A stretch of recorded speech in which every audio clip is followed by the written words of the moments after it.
নমস্কার, আমি শাশ্বতী। সবাইকে জানাই আন্তরিক শুভেচ্ছা। সবাই সুস্থ থাকুন, ভালো থাকুন। আজকে হ্যাশট্যাগ আমরা সকলের টপিক দিয়েছে আমাদের বন্ধু রঞ্জনা সেনগুপ্ত।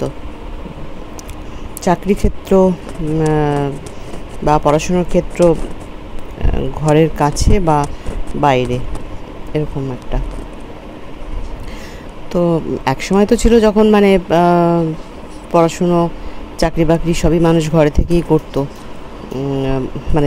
ছেলের যখন ছেলের বিয়ে দিত, মা বাবা যখন ছেলের বিয়ে দিত, তো ছেলের বউ নিয়েই তো তারা সংসার করতো। অর্থাৎ তার মানে ছেলেও মা বাবা যেখানে ছেলে সেখানেই থাকতো। কিন্তু তারপর থেকে তো সেই কনসেপ্ট বদলে গেছে, কারণ এখন সবাইকারই বাইরে বাইরে চাকরি, বাইরে বাড়ি থাকছে। মা বাবা এক জায়গায়, ছেলের বউ আরেক জায়গায়, এটাই তো হচ্ছে। আর পড়াশোনার ক্ষেত্রেও তাই। এখন মার্কস যা হচ্ছে তাতে হয়তো নিজের স্টেটে সেই পড়াটা যেটা পড়তে চাইছে সেটা তো নিজের স্টেটে পাচ্ছে না চান্স, তখন বাধ্য হয়ে অন্য স্টেটে যেতে হচ্ছে। এরকম তো হচ্ছেই। তবে আমার ছেলের ক্ষেত্রে আলাদা হয়েছে। ও পড়াশোনা বরাবরই এখান থেকেই করেছে। ও NIT দুর্গাপুর পেয়েছিল, কিন্তু তাও যেহেতু একটু ফ্যামিলি ওরিয়েন্টেড, ফ্যামিলির সাথে মা বাবার সাথে থাকতে ভালোবাসে, তার জন্য NITও ছেড়ে দিয়েছিল। দিয়ে ও হেরিটেজ থেকে ইলেকট্রনিক্স অ্যান্ড কমিউনিকেশন নিয়ে বিটেক করেছে। চাকরির ক্ষেত্রে ওকে বাইরে যেতে হয়েছিল। এতদিন ধরে 7 বছর ধরে ব্যাঙ্গালোরেই ছিল, কিন্তু সবসময় চেষ্টা করেছে কলকাতায় আসার। তো যেই মাত্র পেয়ে গেছে ও ওয়ার্ক ফ্রম হোম টাউনটা, সেটা অ্যাকসেপ্ট করে নিয়েছে। কিন্তু সবাই কিন্তু করেনি, কারণ অনেকেই চায় না বাড়িতে ফ্যামিলির মধ্যে থাকতে। অনেকে চায় না, কারণ এখন যে বয়সটা, সেই বয়সে সবাইকার একটা স্বাধীন চেতা মনোভাব থাকে যে আমি কি করব না করব, যখন কোথায় যাচ্ছি না যাচ্ছি, কখন বাড়িতে ফিরছি, এগুলো হয়তো কিছু কিছু ওর বন্ধুদেরই আমি দেখেছি যারা চায় না। মা বাবা কলকাতায় আছে, মা বাবার সাথে সম্পর্ক রয়েছে, ফোনে কথা বলছে, কিন্তু এখানে এসে থাকবে এটা তারা চায়নি। তারা ওখানেই থাকতে চেয়েছে। কারোর বিয়ে হয়েছে, কারোর বিয়ে হয়নি, তারা কিন্তু এটা অ্যাকসেপ্ট করেনি।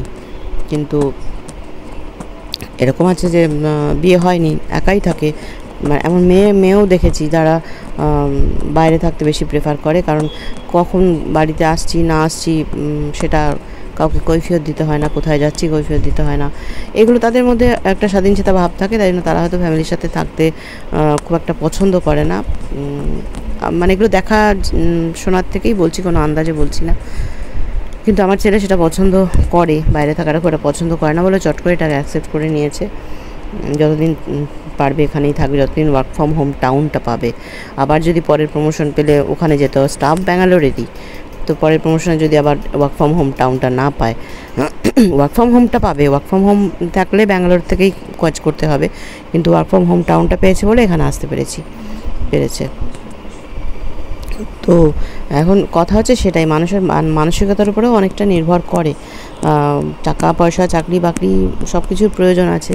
যেমন আমি আমার ক্ষেত্রে বলবো, আমার বিয়ের ক্ষেত্রে আমার বিয়ে হওয়ার ভীষণভাবে যোগ ছিল বাইরে, আমেরিকাতে। কারণ আমার ফুল ফ্যামিলি, মামা বাড়ির ফুল ফ্যামিলি ওখানে, বাবার বাড়িরও প্রচুর অনেকেই রয়েছে ওখানে। তো ওখান থেকে যারা আসতো, মোটামুটি 1 মাসের ভিসাতে এলো, সে তারই চটপট করে যারা চেনা জানা থাকতো তাদের মধ্যে থেকে একটু ভালো দেখতে হলে বিয়ে করে নিয়ে চলে যেত। তো আমার মামাতো দাদারা, মামাতো দিদিরা সবসময় বলতো মাকে যে পিসিমণি দেবে নাকি ওর বিয়ে। তো আমি বলেছিলাম যে আমি যাব না। আমেরিকা দূরের কথা, আমি থাকতাম চুঁচুড়ায়। আমি চুঁচুড়ার মধ্যে হলেই ভালো, আর না হলে ম্যাক্সিমাম কলকাতা, তার বাইরে আমি যাব না। আমার সম্বন্ধ অনেক জায়গা থেকেই এসেছে। একটা এসেছিলো দিল্লি, একটা এসেছিলো পাঞ্জাব, এরকমও এসেছিলো। সবই ভালো ভালো, কিন্তু আমি যাব না। আমার মেয়ে ছিল যে আমি যাব না বাইরে। তো আমি যাব না বললেই যে হবে তা নয়, ঈশ্বরেরও সহায়তা থাকতে হবে। তো সেই সাহায্যটা আমাকে ঈশ্বর করেছিলেন, যে আমি মা বাবার পাশে থাকতে চাই। আমি ফোনে দায়িত্ব সারতে চাই না, যে দরকার পড়লে ফোন করলাম, হ্যাঁ কেমন আছো, কী আছো, এই ডাক্তার দেখাও, এই ওষুধ খাও, এইরকম দায়িত্ব আমি সারতে চাইনি। আমি একদম কাছে থেকে করতে চেয়েছি। তো সেটা আমাকে ভীষণভাবে ঈশ্বর সুযোগ করে দিয়েছিল। আমার মা এবং আমার বাবা দুজনের পাশে আমি একদম শেষ নিঃশ্বাসটা পর্যন্ত আমি থাকতে পেরেছি। আমি স্যাটিসফাইড যে আমি মা বাবার পাশে থাকতে পেরেছি। আমার ওই বিদেশে গিয়ে বিদেশের জাঁকজমকপূর্ণ অনেক টাকা পয়সার অনেক বেশি পেতাম, অনেক ভালো লাইফ কাটাতাম, ওদিকে আমার নজর ছিল না। সেটা তোমার বিয়ের ব্যাপারে। এবার চাকরি ব্যাপারে ছেলেদের তো চাকরি করতেই হবে, তারা তো যাবেই, কিন্তু অনেক ছেলেরই এমন থাকে যে যেখানে হয়তো এখানেও পাচ্ছি কিন্তু এখানে 2 পয়সা কম পাচ্ছি, সে সেটাকে অ্যাকসেপ্ট করবে। যেটা আমি আমার বাড়িতে বুঝতে পারি, আমার ছেলে আমার জায়গাটাই পেয়েছে, মা বাবা ওরিয়েন্টেড ভীষণভাবে, পয়সার জন্য বাইরে যাবে না। একান্ত যদি এখানে না পায়ও তখন তার চাকরি ছেড়ে বেকার হয়ে ঘরে বসতে পারবে না যে মা বাবার কোলে বসে থাকবো, সেটা সম্ভব নয়, তখন যেতেই হবে। কিন্তু ওর যেমন এটা ফার্স্ট ইন্টারভিউ, ফার্স্ট চাকরি, ফার্স্টেই বাইরে হয়েছিল, তো তারপর থেকে কলকাতার চেষ্টা করেও পায়নি, যেই মাত্র এখানেও পেয়েছে ওয়ার্ক ফ্রম হোম টাউনটাও নিয়ে নিয়েছে। তো সেরকমই বলছি যে যদি একান্ত এখানে না পায় তাহলে তো যেতেই হবে, সেখানে নিশ্চয়ই সেরকম ছেলে তৈরি হবে না যে মা বাবার কোলে বসে থাকবো, বেকার হয়ে তাও মা বাবার কাছেই থাকবো, তা নয়।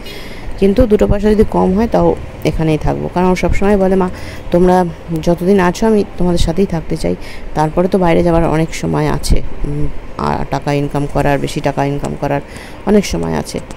এবার আফটার ম্যারেজ অনেক সময় প্রবলেম হয়ে যায়। আজকালকার সংসারে যেসবগুলো দেখছি, আমার বন্ধুর ছেলের ক্ষেত্রেই দেখলাম যে কিছুতেই থাকতে চাইলো না, সেও পেয়েছিল কিন্তু সে ঠিক মানে দুজনে মিলে আবার সে ব্যাঙ্গালোরেই চলে গেল। তো সেটা তো অন্য কথা, জানি না সেক্ষেত্রে কী হবে, এখনও তো বিয়ে হয়নি, কিন্তু এটা দেখছি এখনও পর্যন্ত রয়েছে। তো সেটাই বলবো যে এটাতে প্রেফারেন্সটা কিছুটা মানসিকতার ব্যাপার থাকে। এখনকার ইনফ্রাস্ট্রাকচার অনুযায়ী কেউই খুব একটা নিজের মানে হোম টাউনে থাকতে পারছে না, সবাইকেই বাইরে চলে যেতে হচ্ছে। তবুও তার মধ্যে যদি এরকম সুযোগ সুবিধা থাকে, সেটা মানসিকতা অনুযায়ী কেউ নেবে, কেউ নেবে না, সবাই যে নেবে তা নয়। যারা পছন্দ করবে একটু স্বাধীনতা, তারা থাকতে চাইবে না নিশ্চয়ই এই বাধ্যবাধকতার মধ্যে। বাধ্যবাধকতা বলতে কি, মা বাবা কেউ বাধ্য করবে না যে তুমি এই করো, 10টার মধ্যে ঘরে ফেরো, তা নয়। তবু কিছু তো একটা থাকে, হয়তো অনেক রাতে ফিরলো, সেখানে কাউকে জবাবদিহি করতে হচ্ছে না, এরকম কিছু ব্যাপার নিশ্চয়ই থাকে। তো সেটা তারা চায় না, তার জন্য তারা আসেনি, আসতে চায়নি, নেয়নি, অ্যাকসেপ্ট করেনি। সেটাই বলবো, মানসিকতার উপরেও অনেকটা নির্ভর করে, কিছুটা ইনফ্রাস্ট্রাকচার আর কিছুটা মানসিকতা, দুটোর উপরে নির্ভর করছে। তবে মা বাবা কোনোদিনও কাউকে, কোনো সন্তানকে নিশ্চয়ই বারণ করবে না যে তোমার উন্নতি ছেড়ে তুমি আমার কাছে বসে থাকো, এটা খুব কমই হয়। তবে তাও যে দেখিনি তা না, দেখেছি, আমি খুব নিজের কাছের লোকের মধ্যেই দেখেছি যে মানে দূরে যেতে দেবে না, তার জন্য অনেকটা তার কেরিয়ার নষ্ট হয়েছে।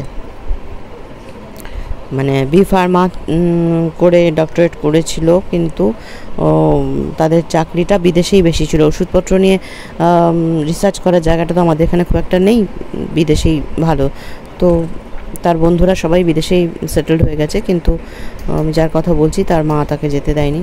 তো এখানে সে ভালো চাকরি করে, খুবই ভালো চাকরি করে, ইউপিএসসি দিয়ে একটাই পোস্ট ছিল কলকাতায় সেন্ট্রাল গভর্নমেন্টের, সেই চাকরি পেয়েছে, খুব ভালো পোস্টেই আছে। কিন্তু হয়তো যেতে দিলে ওখানে গেলে হয়তো আরও ভালো হতো, তো মা বাধা দিয়েছিল। আমার ক্ষেত্রে আমি বলতে পারি যে আমার যত কষ্টই হোক আমি বাধা দেবো না, কিন্তু দুশ্চিন্তা একটা থাকেই দূরে থাকলে, কিন্তু যার যদি উন্নতি হয় সেখানে বাধা আমি কখনো দেবো না। তবে ওই কে যাবে কে যাবে না সেটা তার মানসিকতার উপরে নির্ভর করে। এটুকুই বলতে পারলাম রঞ্জনা। আমি জানি না, তোমার ভিডিওটা এখনও দেখিনি, দেখবো।